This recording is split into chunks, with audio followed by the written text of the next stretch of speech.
All right, here we are on, let's see what page we're on, 97. So this is when it really starts getting fun. I like these even better because we start throwing in negative exponents in here. I can explain to you in class why this works the way it does. I think what I'll do on the video is just try to shorten it up a little bit and give you the process. So from our previous lessons in 7, if we had x squared divided by x to the 5th, we had 5 being heavier than 2.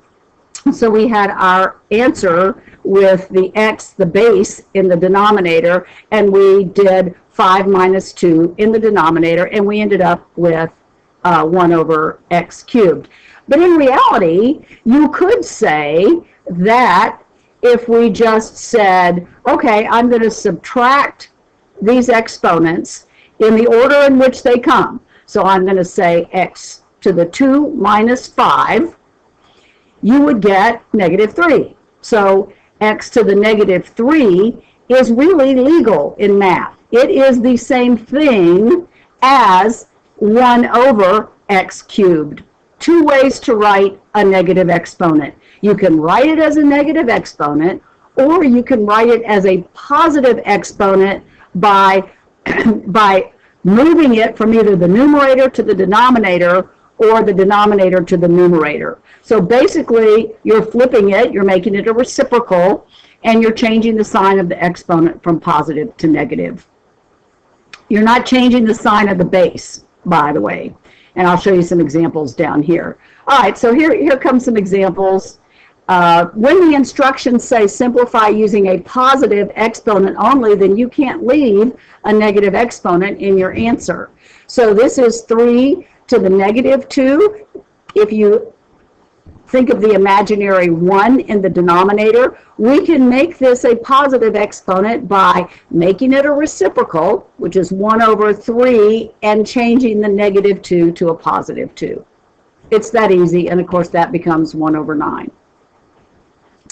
So here's a good example of where the sign of the base doesn't change. So we are going to say, all right, I can't have negative 4 in my answer because the instructions say differently.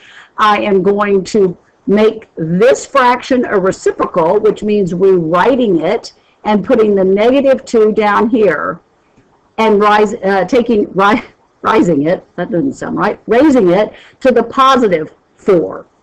And 1 that's in the denominator here goes in the numerator. So this negative does not change. The sign of the exponent does when we make it a reciprocal. And I'll just go up here and clean this up. 2 to the 4th, we said we were going to learn that. So negative 2 times negative 2 times negative 2 times negative 2 ends up with a positive 1 over 16 as our final answer. On C, we've got a negative exponent. Doesn't matter whether it's in the denominator or whether it's in the numerator. You're going to flip it. If it's in the denominator, to write the reciprocal, it would move to the numerator.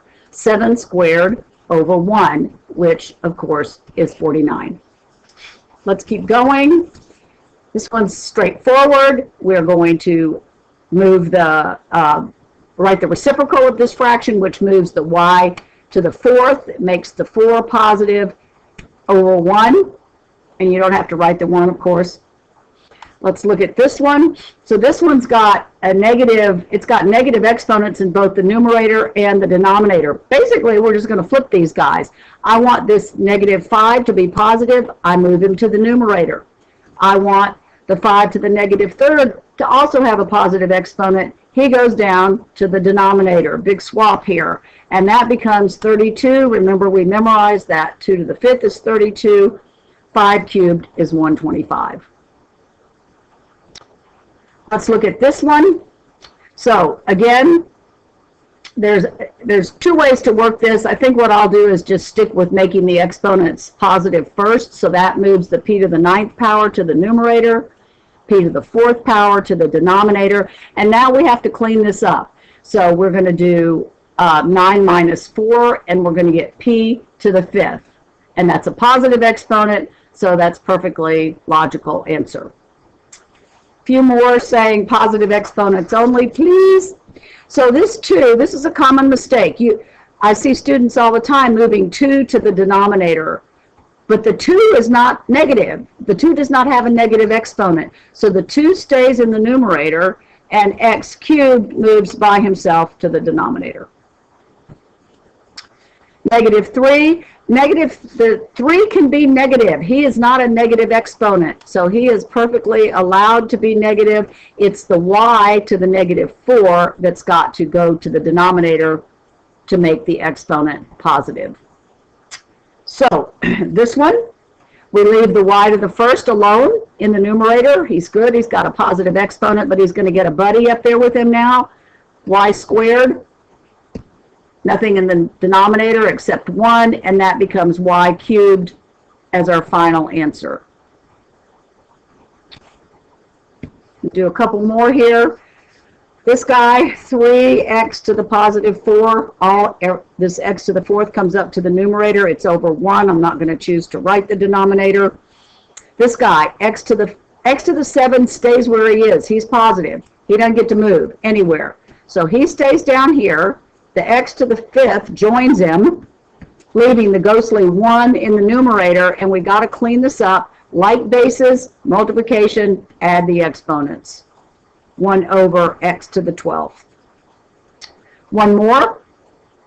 Again, the 5 is fine. He stays down here. The y to the 7th becomes positive when I move him to the denominator, and the ghostly 1 is a placeholder in the numerator, so you need him.